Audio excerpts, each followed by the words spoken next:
पंजाब के मुख मंत्री और दिल्ली के सीएम अरविंद केजरीवाल हिमाचल प्रदेश के हमीरपुर पहुंचे। इत्थे सिक्ख्या ते संवाद किया गया। सीएम मान ने हिमाचल प्रदेश के लोगों तो आम आदमी पार्टी लिए एक मौका मंगया। जो दिल्ली में हुआ उसका असर पंजाब पर हुआ। अब दिल्ली और पंजाब में जो होगा उसका असर पूरे देश पर होगा। दही जिन्ना मर्जी जमाना होवे, भावें रिड़कना भर के जमाना होवे, पर जागदा तो एक चमचा ही चाहिए हुंदा है। दिल्ली ने एक चम्मच जाग दिया, पंजाब में ईमानदारी का दही जमा लिया। अब दिल्ली और पंजाब 2 चम्मच आपको देंगे। हिमाचल में भी ईमानदारी का दही जमाओ, ईमानदारी का। आप हर रोज अखबार में पढ़ते होंगे। अब तो लोग, पंजाब के लोग जो हैं वो मतलब सुबह दोपहर शाम वेट करते रहते हैं कि अब सरकार का कौन सा फैसला आएगा जो हमारे पक्ष में होगा। 75 साल लेट हो चुके हैं। जैसा कि प्रदेश अध्यक्ष जी बोल रहे थे, 5 साल 5 साल 5 साल 5 साल। अंग्रेजों ने हमें 200 साल इकट्ठी गुलामी दी और बीजेपी और कांग्रेस वालों ने हमें 5-5 की किश्तों में दी। यही फर्क है बस। 5 तू 5 मैं आ गया, मैं तुझे कुछ नहीं कहूंगा। तू आ गया, तू मुझे कुछ मत कहना। जनता क्या, जनता का क्या है? इनके पास कोई रास्ता ही नहीं है। आपका कोई कसूर नहीं है इसमें, आपके पास रास्ता नहीं था। पहले से तंग आके दूसरे के पास, दूसरे से पहले से ज्यादा तंग आके फिर पहले के पास कि शायद ये ठीक हो गया होगा 5 साल में, नहीं ठीक हुए हो। ऐसे पंजाब में था 5 साल 5 साल 5 साल। इस बार लोगों ने कहा तुम सब लोग जाओ, हमें कुछ नया तजर्बा करने दो।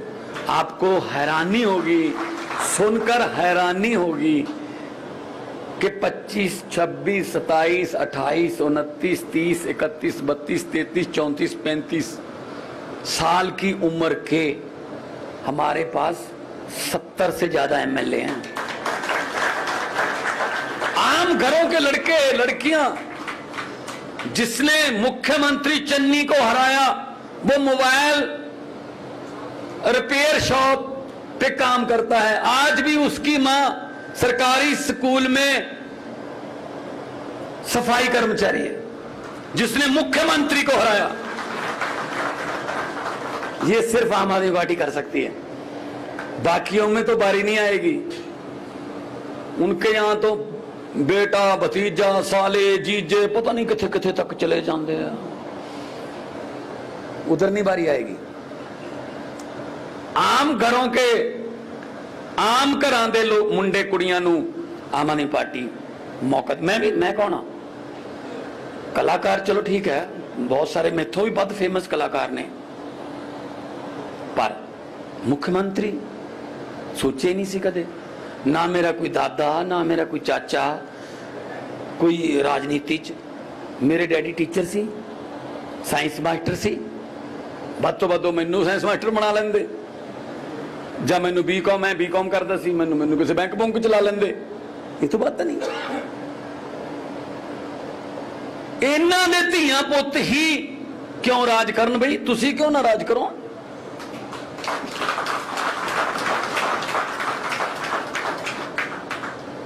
हजे तक मतलब 52-53 साल उम्र हो गई होनी राहुल गांधी दी। हजे तक भी यूथ का नेता हो।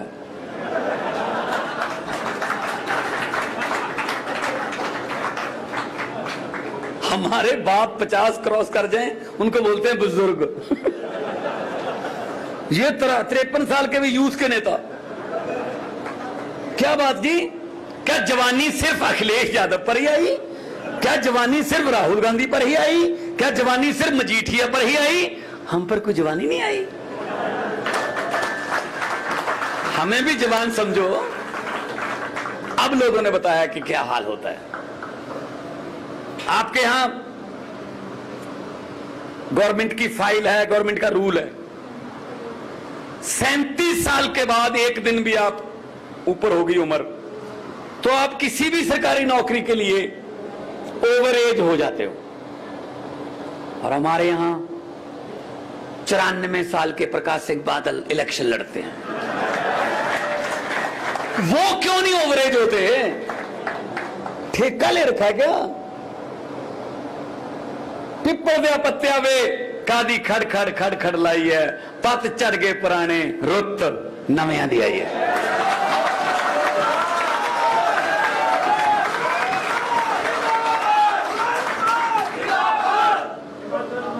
और सब तो बड़ी गल यह है कि रुत साडी आई है। ਫਿਲਹਾਲ ਹੁਣ ਸਮਾਂ ਇੱਕ ਬ੍ਰੇਕ ਦਾ ਤੇ ਬ੍ਰੇਕ ਤੋਂ ਬਾਅਦ ਮੁੜ ਹੋਣੇ ਜਲਦ ਹਾਜ਼ਰ।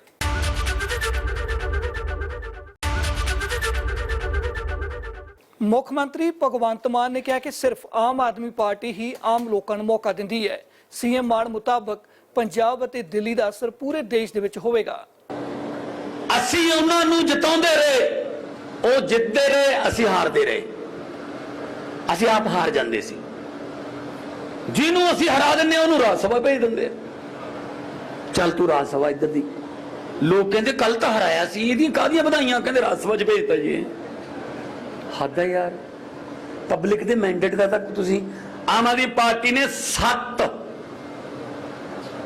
ਪੰਜਾਬ ਚੋਂ 7 ਰਾਜ ਸਭਾ ਦੇ ਮੈਂਬਰ ਭੇਜੇ ਨੇ।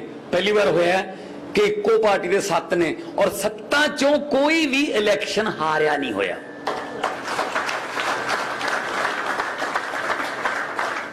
स्पेशलिस्ट ने भज्जी हरभजन क्रिकेट वाला साडा एमपी, संत बाबा बलवीर सिंह सीचेवाल वातावरण प्रेमी साडा एमपी, विक्रम सानी पद्मश्री साडा एमपी, संदीप पाठक साडा एमपी। उत्थे वो बंदे भेजो जेड़े कुछ गल्लां कर सकन। उत्थे हारिया होया नूं ना भेजो जेड़े लोकां ने रिजेक्ट करते। सो अज आउंदे होए सीएम साहब जो बैठे सी मेरे नाल, असीं दोनों, तो मैं कहा जी 2 मिनटां च उतर जाएंगे, हमीरपुर आ गया। मैनू कहंदे तुझे ऊपर से कैसे पता चल जाता है कि हमीरपुर आ गया? मैंने कहा ये देखो सर, वो पुल आ गया ना, वो सड़क का पुल आ गया, ये यहाँ से यू टर्न बजता है सर, मैं यहाँ शो करने आता था सर। तो मुझे पुल याद है, मुझे सड़कें याद हैं, मुझे खड्डे याद हैं। तो इसलिए आपां नवीं सड़कां बनावांगे, नवे पुल बनावांगे। एजुकेशन सब तो बड़ी चीज है, एजुकेशन। जे कोई तुहानू लीडर आके इत्थे कहंदा है, जे कोई तुहानू बीजेपी कांग्रेसी आ कहंदा असीं तुहाडी गरीबी दूर कर दांगे, वो झूठ बोल रहा है। कोई सरकार, कोई लीडर ਤੁਹਾਡੀ ਗਰੀਬੀ ਦੂਰ ਨਹੀਂ ਕਰ ਸਕਦਾ। ਤੁਹਾਡੀ ਗਰੀਬੀ ਸਿਰਫ ਤੇ ਸਿਰਫ ਤੁਹਾਡੇ ਬੱਚਿਆਂ ਦੀ ਕੁਆਲਿਟੀ ਐਜੂਕੇਸ਼ਨ ਦੂਰ ਕਰ ਸਕਦੀ ਹੈ। ਜਦੋਂ ਦਿੱਲੀ ਵਾਂਗੂ ਸਰਕਾਰੀ ਸਕੂਲਾਂ 'ਚ ਪੜ੍ਹ ਕੇ ਉਹ ਡਿਪਟੀ ਕਮਿਸ਼ਨਰ ਬਣਨਗੇ, ਕਲੈਕਟਰ ਬਣਨਗੇ, ਜੱਜ ਲੱਗਣਗੇ, ਡੀਐਫਓ ਬਣਨਗੇ, ਵੱਡੇ ਵੱਡੇ ਅਫਸਰ ਬਣਨਗੇ, ਉਦੋਂ ਤੁਹਾਡੇ ਘਰਾਂ ਦੀ ਗਰੀਬੀ ਦੂਰ ਹੋਊਗੀ। ਵਰਨਾ इन्हां तो सुनी चलो, एक मौका होर दिओ जी, एक मौका होर। किन्ने क मौके दे दिए यार, बड़े मौके देते असीं इन्हां नूं। असीं हुण तुहानूं कहने आ हिमाचल वालिओ, एक मौका सानूं दे के देखो ते फिर तुहानूं किधरे होर देखण दी लोड़ नहीं पैणी। क्वालिटी एजुकेशन पंजाब दे विच स्कूल बन रहे ने, दिल्ली च बन चुके ने। दिल्ली तो सिक्ख्या लवांगे कि किवें कीते तुसीं Switzerland, Oxford, Harvard, Singapore, New Zealand, Delhi दे टीचर उन्हां दे वफद जांदे ने क्वालिटी एजुकेशन दी ट्रेनिंग लैण, फिर वो आके इत्थे अपने कोलीग्स नूं सिखाउने। आ कदे सोचिया सी? नहीं तो मिड डे मील वंडण वालियां बिल्डिंगां बन गईयां सरकारी स्कूल। मैनू एक बंदा मिलिया पंजाब च वोटां तो पहला, कहंदा पुत्त साडी तां अगली पीढ़ी भी गई। मैं कहा की हो गया?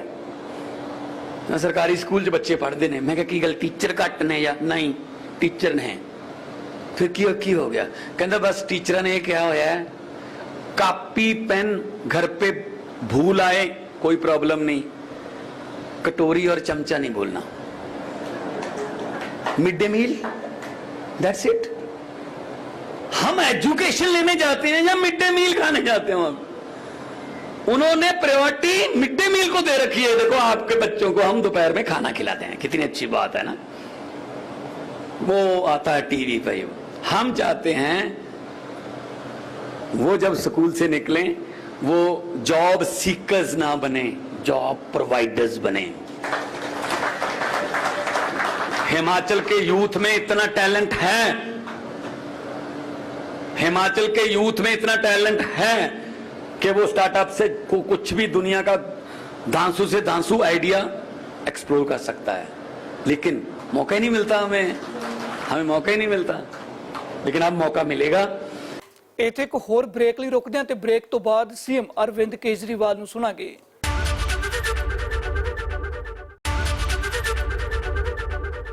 ਦਿੱਲੀ ਦੇ ਮੁੱਖ ਮੰਤਰੀ ਅਰਵਿੰਦ ਕੇਜਰੀਵਾਲ ਨੇ ਕਿਹਾ ਕਿ ਹਿਮਾਚਲ ਪ੍ਰਦੇਸ਼ ਦੇ ਸਰਕਾਰੀ ਸਕੂਲਾਂ ਦੀ ਹਾਲਤ ਬਹੁਤ ਖਰਾਬ ਹੈ।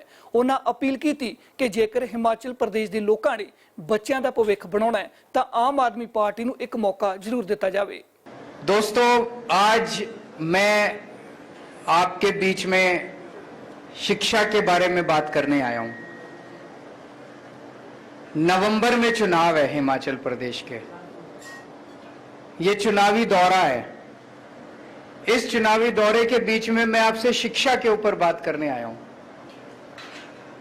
मैं आपसे पूछना चाहता हूं कि आज तक भारत के इतिहास में, आज तक आप लोग हिमाचल प्रदेश में इतने दिनों से रह रहे हो, कोई पार्टी, बीजेपी, कांग्रेस चुनाव के दौरान कभी आपसे शिक्षा पे बात करने के लिए आई क्या?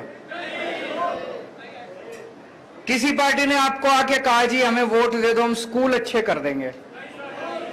किसी पार्टी ने आपको कहा कि हम आपके बच्चों को अच्छी शिक्षा दे देंगे? शिक्षा मुद्दा ही नहीं है लोगों के लिए। आज आप इतने सारे लोग हो, आप में से जरा हाथ उठा के ये बताना कि कितने लोगों के बच्चे स्कूलों में पढ़ने वाले बच्चे हैं? कितने लोगों के? कई लोगों के हैं। आप में से कितने लोग अपने बच्चों को प्राइवेट स्कूल में भेजते हो? कितने लोग अपने बच्चों को सरकारी स्कूल में भेजते हो? इसी से पता चल रहा है कि सरकारी स्कूलों का क्या हाल है। हिमाचल प्रदेश में शिक्षा का क्या हालत है, मैं आप थोड़ा सा डेटा इकट्ठा कर रहा था। हिमाचल प्रदेश में 14 लाख बच्चे स्कूलों में जाते हैं। इन 14 लाख में से 8.5 लाख बच्चे सरकारी स्कूलों में जाते हैं और 5.5 लाख बच्चे प्राइवेट स्कूलों में जाते हैं। 8.5 लाख बच्चे सरकारी स्कूलों में जाते हैं, तो अधिकतर बच्चे 70-80% बच्चे जो है वो सरकारी स्कूलों में जाते हैं। इसका मतलब हिमाचल प्रदेश के अंदर इतनी गरीबी है, बेचारे अपने बच्चों को, सरकारी स्कूलों की हालत इतनी खराब है हिमाचल प्रदेश के अंदर। आदमी के पास 2 पैसे आ जाए तो वो अपने बच्चे को प्राइवेट स्कूल में भेजना चाहता है कि नहीं भेजना चाहता है? हर माँ बाप ये चाहते हैं कि मेरे बच्चे को अच्छी शिक्षा मिले। रिक्शे वाला और मजदूर भी चाहता है कि मेरे बच्चे को अच्छी शिक्षा, मजबूरी में आदमी सरकारी स्कूल में भेजता है। 8.5 लाख बच्चे सरकारी स्कूलों में जाते हैं और आज हिमाचल प्रदेश की जो शिक्षा व्यवस्था है, इन 8.5 लाख बच्चों का भविष्य अंधकार में है। गलत तो नहीं कह रहा? 2000 स्कूल ऐसे हैं जिनमें एक टीचर है। 8वीं तक स्कूल है, 5वीं तक स्कूल है, एक टीचर है। अब ये बताओ, वो एक टीचर 5 क्लासेस को, 8 क्लासेस को कैसे पढ़ाएगा? पढ़ा ही नहीं सकता। तो इन स्कूलों में पढ़ाई होती ही नहीं है। वो पहली क्लास को पढ़ाएगा, वो दूसरी क्लास को पढ़ाएगा, वो तीसरी को पढ़ाएगा, सबको साथ बिठा के कैसे पढ़ाएगा एक टीचर? पढ़ाई हो ही नहीं सकती। इन स्कूलों में पढ़ाई होती नहीं है। तो सोचो, इन बच्चों को कुछ भी नहीं आता। इन बच्चों का क्या कसूर? ये भी तो अपने भारत के ही बच्चे हैं, इनको कौन देगा शिक्षा? कई स्कूल ऐसे हैं जिनमें एक भी टीचर नहीं है। 722 स्कूल ऐसे हैं, 722 स्कूल ऐसे हैं जिसमें एक कमरा है। यह मैं हिमाचल प्रदेश की बता रहा हूं। एक कमरा है, उसी में पहली क्लास भी लगती है, उसी में दूसरी क्लास भी लगती है, उसी में तीसरी भी लगती है, उसी में चौथी भी लगती है, पांचवी तक की क्लास और कई कई तो 8वें तक की क्लास एक ही कमरे के अंदर। कैसे हो सकता है? ये मजाक बना रखा है इन लोगों ने।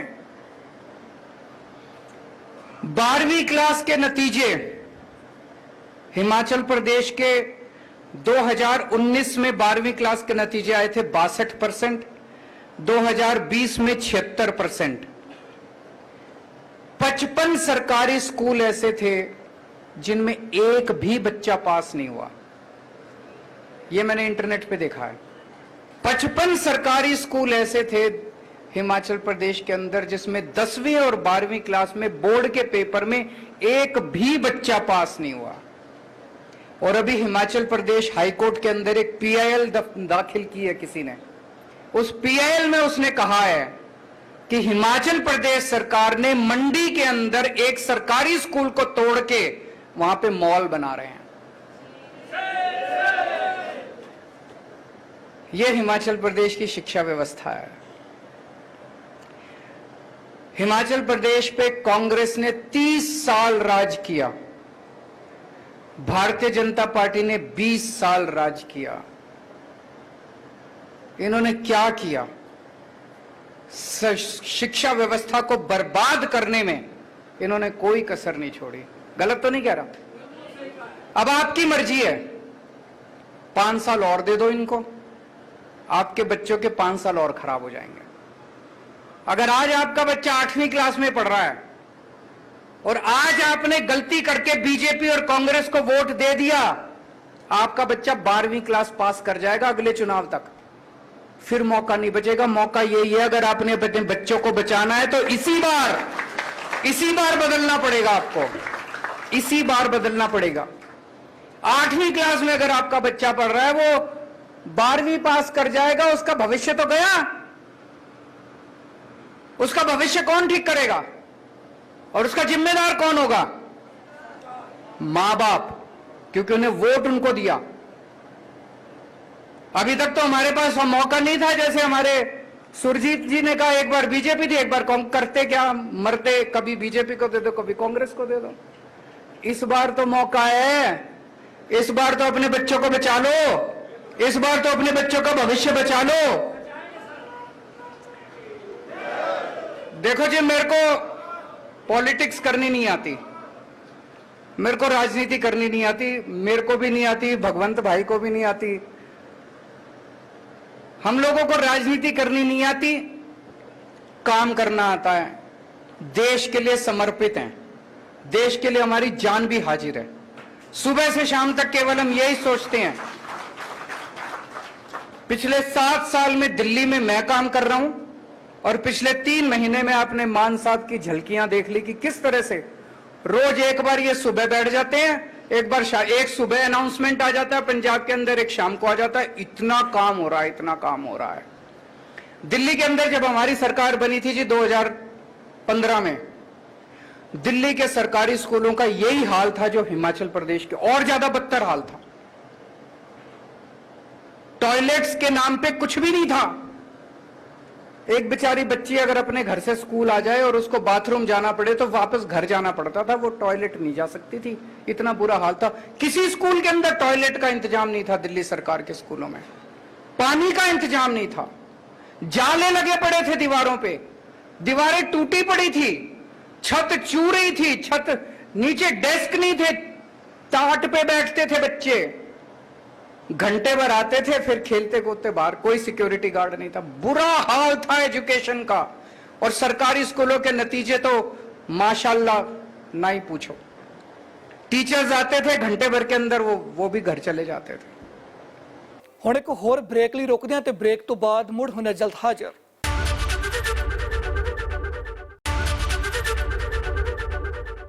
ਸੀਐਮ ਅਰਵਿੰਦ ਕੇਜਰੀਵਾਲ ਨੇ ਕਾਂਗਰਸ ਅਤੇ ਬੀਜੇਪੀ ਨੂੰ ਵੀ ਘੇਰਿਆ। ਉਹਨਾਂ ਇਲਜ਼ਾਮ ਲਾਇਆ ਕਿ ਇਹਨਾਂ ਦੋ ਪਾਰਟੀਆਂ ਨੇ ਹਿਮਾਚਲ ਪ੍ਰਦੇਸ਼ ਦਾ ਸਭ ਤੋਂ ਵੱਧ ਨੁਕਸਾਨ ਕੀਤਾ ਹੈ। जैसे हिमाचल प्रदेश के अंदर है, अगर किसी के पास दो पैसे आ जाए तो अपने बच्चे को प्राइवेट में भेजना चाहता है, वही हाल सरकारी स्कूलों का था दिल्ली के अंदर। जिसके पास, रिक्शे वाले के पास, मजदूरों के पास, मैं राजनीति में आने के पहले मैं एनजीओ में काम करता था, समाज सेवा का काम करता था, झुग्गियों, दिल्ली की झुग्गी बस्तियों में काम किया करता था। उन झुग्गी बस्तियों के अंदर मैं देखता था कि एक रिक्शे वाला भी, एक मजदूर भी कोशिश करता था, यार एक टाइम का रोटी कम खा लेंगे लेकिन अपने बच्चों को स्कूल, अच्छे प्राइवेट स्कूल में भेज देते हैं। कोई सरकारी स्कूल में नहीं भेजना चाहता था। हमारी सरकार आई, हमने एक सपना देखा था, मैंने, मनीष सिसोदिया जी ने, हमने तय किया यार कुछ भी हो, ये सरकारी स्कूल ठीक करने अपने को। दिल में ये सपना तो था, लेकिन यह भी था कि करेंगे कैसे, होएगा कैसे, कर पाएंगे क्या। तो हमने आते ही तय कर लिया कि दिल्ली सरकार का 25% बजट शिक्षा पे खर्च होगा। सबसे पहले तो हमने ये अनाउंस कर दिया कि दिल्ली सरकार का 25% बजट शिक्षा पे, और आज तक चला आ रहा है। दिल्ली सरकार का 25% शिक्षा पे खर्च होगा। लगभग हर साल 10,000 करोड़ से लेके 15,000 करोड़ तक हम शिक्षा पे खर्च कर रहे हैं। 7 साल हो गए, आप कैलकुलेट कर लो, 80 से 85,000 करोड़ रुपए हम शिक्षा पे, स्कूलों पे खर्च कर चुके हैं। 80 से 85,000 करोड़, और ये सारा पैसा खर्च करवाया है, ये मेरी जेब में नहीं गया, ये किसी नेता की, अफसरों की जेब में नहीं गया। वहां से हमारी शुरुआत हुई, और आज मुझे कहते हुए गर्व है कि दिल्ली के सरकारी स्कूल इतने शानदार हो गए हैं। दिल्ली के सरकारी स्कूल इतने खराब थे, हमने सारी बिल्डिंगें तोड़ तोड़ के नई बिल्डिंगें बनाई हैं, शानदार बिल्डिंगें बनाई हैं, स्विमिंग पूल बनाए हैं सरकारी स्कूलों के अंदर, लिफ्टें हैं सरकारी स्कूलों के अंदर, बिल्कुल नए सारे, लगभग 1100 साढ़े 1100 स्कूल हैं, सारे नए स्कूल बना दिए हम लोगों ने, तोड़ के नए स्कूल बनाए हैं। स्कूल बनाना तो आसान था, नतीजे लाना बड़े मुश्किल है। इस साल 12वीं क्लास में हिमाचल प्रदेश में मैंने बताया 2019 में 62% नतीजे आए थे। दिल्ली के अंदर 99.7% नतीजे आए हैं सरकारी स्कूलों के, गवर्नमेंट स्कूल्स के 99.7% नतीजे। सुना था कभी भारत के इतिहास में 1947 के बाद से लेके आज तक मेरे को लगता नहीं किसी भी सरकार के टाइम में सरकारी स्कूलों के नतीजे 99.7% आए हैं। जब हमारी सरकार बनी, मैंने बताया कि अगर किसी के पास 2 पैसे हो, वो अपने बच्चे को सरकारी स्कूल से निकाल के प्राइवेट स्कूल में भर्ती कराता था। हिमाचल प्रदेश के अंदर भी किसी के पास भी 2 पैसे हो, वो अपने बच्चे को निकाल के प्राइवेट स्कूल में भर्ती कराना चाहता है। दिल्ली के अंदर हवा उल्टी बहने लग गई है। दिल्ली के अंदर 4 लाख बच्चों ने अपने नाम प्राइवेट स्कूल से कटवा के सरकारी स्कूलों के अंदर भर्ती करवाए हैं। भाई साहब, ये चमत्कार से कम नहीं है।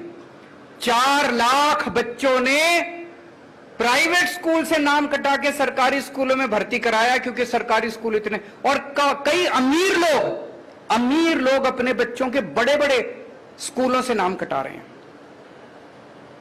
मैं और मान साहब, मैंने मान साहब को कहा कि अपने अफसरों को भी लेके आओ, थोड़ा सा इनका भी ओरिएंटेशन होना चाहिए, इनको भी लगना चाहिए कि दिल्ली में हमने क्या काम किया है। तो पंजाब सरकार के चीफ सेक्रेटरी, एजुकेशन सेक्रेटरी, फलाना सेक्रेटरी, ढिमका सेक्रेटरी, ये सारे मान साहब अपनी सारी फौज लेके अफसरों को आए, अफसरों की, हमने इनको स्कूल घुमाए, दिल्ली सरकार के सरकारी स्कूल। तो एक क्लास में हम घुसे तो इनका एक अफसर बच्चों से पूछता है, बच्चे क्लास में बैठे थे, उन बच्चों से पूछता है, आप में से प्राइवेट स्कूल छोड़ के कौन कौन आए? तो कई बच्चों ने हाथ उठाया, जी हम प्राइवेट स्कूल से नाम कटा के आए। तो उन्होंने एक बच्चे से पूछा, बेटा आप कौन से प्राइवेट स्कूल से आए? वो बच्चा कहता है saint Columbus. Saint Columbus Delhi का सबसे बड़ा प्राइवेट स्कूल है, सबसे, मतलब कहते हैं ना जिसमें कि एडमिशन लेना इम्पॉसिबल, सबसे शानदार प्राइवेट स्कूल है सेंट कोलंबस से भी, डीपीएस से भी, इधर से भी उधर से भी लोग अपने बच्चों के नाम कटा कटा के सरकारी स्कूल में भर्ती करा रहे हैं। आज अगर कोई मेरे से पूछता है अरविंद जी 7 साल में आपने सबसे अच्छा काम क्या किया, भाई साहब हमने बच्चों के 16 लाख बच्चे मेरे सरकारी स्कूलों में पढ़ते हैं, इन 16 लाख बच्चों की मैंने जिंदगी बना दी। अब आपसे एक मौका मांगने आया हूं, ये 8.5 लाख बच्चे जो सरकारी स्कूलों में पढ़ रहे हैं, इनकी भी जिंदगी बनानी है कि नहीं बनानी है? चाबी आप लोगों के हाथ में, आप ही कुछ कर सकते हो। ਫਿਲਹਾਲ ਦੇ ਲਈ ਇਹਨਾਂ ਹੀ ਦੇਸ਼ ਦੁਨੀਆ ਦੀਆਂ तमाम ਖਬਰਾਂ ਵੇਖਣ ਲਈ ਤੁਸੀਂ ਵੇਖਦੇ ਰਹੋ ABP ਸਾਂਝਾ।